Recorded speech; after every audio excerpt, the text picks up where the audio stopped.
જે ઉમરપાડા ને સાગબારા બંને તાલુકામાં આદિવાસી સમાજના જ લોકો છે અને તમે ભૂતકાળમાં પણ કહ્યું છે કે બંને તરફ બેટી લગ્નનો ને કહેવા તેવા જે પ્રસંગો હતા એટલે સામાજિક પ્રસંગો સામાજિક વ્યવહાર પણ થતા હતા.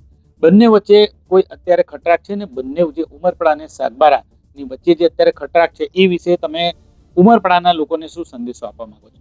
જો ઉમરપાડા હશે કે ગુજરાતના કોઈ પણ આદિવાસી સમાજના લોકો હશે, એ બધા જ આદિવાસી સમાજના આગેવાનો અને બધા જ લોકોને મારી એક અપીલ છે કે આટલા વાદ વિવાદ વાળામાં આદિવાસી સમાજે બહુ પડવું ના જોઈએ ને કંઈક વાદ વિવાદ ઉભો થાય તો એને આગેવાનો, વરિષ્ઠ આગેવાનો એમને દરમિયાન કરીને સમાધાનનો ઉકેલ લાવવો જોઈએ. ઘણા સમાજની અંદર આવા પ્રશ્નો ઉકેલાતા હોય છે, જ્યારે આદિવાસી સમાજનો ઉકેલવાના બદલે એને વધારે મોટું સ્વરૂપ આપવામાં આવે છે.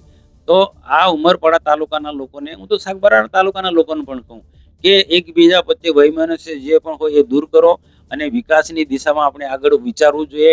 જંગલની જમીન બંને તાલુકાના લોકો ખેડે છે. સાગબારાના લોકો પણ 20 વર્ષથી ખેડે છે અને ઉમરપાડા તાલુકાના લોકો પણ છેલ્લા 20 વર્ષથી ખેડે છે. અને જો આજે સાગબારાના લોકો જંગલની જમીન છોડી દેશે અને જંગલ ખાતું છોડાવીને ડરાવી ધમકાવી બીવડાવીને ઉમરપાડાના લોકોની ઉશ્કેરીને એ છોડાવી દેશે તો એ કઈ ઉમરપાડાના આદિવાસીને એ જમીન મળવાની નથી. એ પ્લાન્ટેશન કરશે વન વિભાગ અને 2 વર્ષ પછી આ જંગલની જમીન ઉમરપાડા વાળા પણ એમની પાસે પણ છોડાવી શકે છે.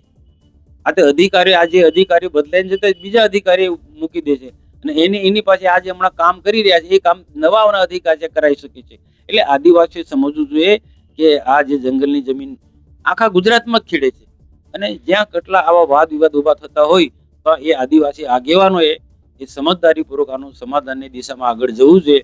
તેથી આદિવાસીનો વિકાસ થાય ને જંગલની જમીન પર આ કેટલા બધા પરિવારોનો આખો જીવન નિર્વાહ થાય છે. આ તમે 14 ગામના લોકોને આ જમીન છોડાવી દેશો તો કેટલા પરિવારો નિરાધાર થઈ જવાના. એની રોજગારી કઈ રીતના મેળવી, કઈ રીતના 2 ટંક જમવું એ મોટો પ્રશ્ન છે. તો મારે ઉમરપાડા તાલુકાના આદિવાસી મિત્રોને એક અપીલ છે કે આનો જંગલ ખાતાના વાતમાં નહીં આવો અને એમને આદિવાસીનો અપીલ છે કે આ જંગલ ખાતાની પોલિસીમાં તમે આવો ના. તો આ હતા ભરૂચના સાંસદ મનસુખભાઈ વસાવા. તેમને આપણી સાથે ખાસ વાતચીત કરી છે. રાજ્યના મુખ્યમંત્રી ભૂપેન્દ્રભાઈ પટેલને તેઓ મળવા ગયા હતા. તેમના નિવાસ સ્થાને તેમને ગયા બાદ મુખ્યમંત્રી ભૂપેન્દ્રભાઈ પટેલને જે રજૂઆત કરી હતી ને મુખ્યમંત્રી ભૂપેન્દ્રભાઈ પટેલે તેમને વાતચીત કરી હતી. મનસુખભાઈ, ક્યારે એમની વાતચીત માટે ફરી કઈ બોલાયા છે એ વાત તમે કહેતા હતા? જો એમને 15મી ઓગસ્ટ આવે છે અને 15મી ઓગસ્ટ પછી વન વિભાગના જે અધિકારી છે કે મંત્રીઓ છે એમની સાથે બેસી અને પોઝિટિવ રીતના કઈ રીતના પ્રશ્નો ઉકેલી શકાય એના માટે 15 ઓગસ્ટ પછી મીટિંગ બોલાવશે. 15 ઓગસ્ટ પછી. તો તમે જોયું કે સાંસદે કહ્યું કે અત્યારે તેઓ મુલાકાત કરીને તમામ રજૂઆત કરી અને 15 ઓગસ્ટ બાદ ફરી વખત મીટિંગ થશે, ત્યારે સાંસદ પણ હશે, આગેવાનો પણ હશે અને અન્ય વન વિભાગના અધિકારીઓ હશે. એટલે કે રાજ્યના મુખ્યમંત્રી ભૂપેન્દ્રભાઈ પટેલે જે સાંસદે જે વાત કરી હતી તેમની સાંભળી છે અને આગામી દિવસોમાં આ બાબતે સરકાર પોતાની રીતે જે નિર્ણય જે કરવાનો છે તે કરશે.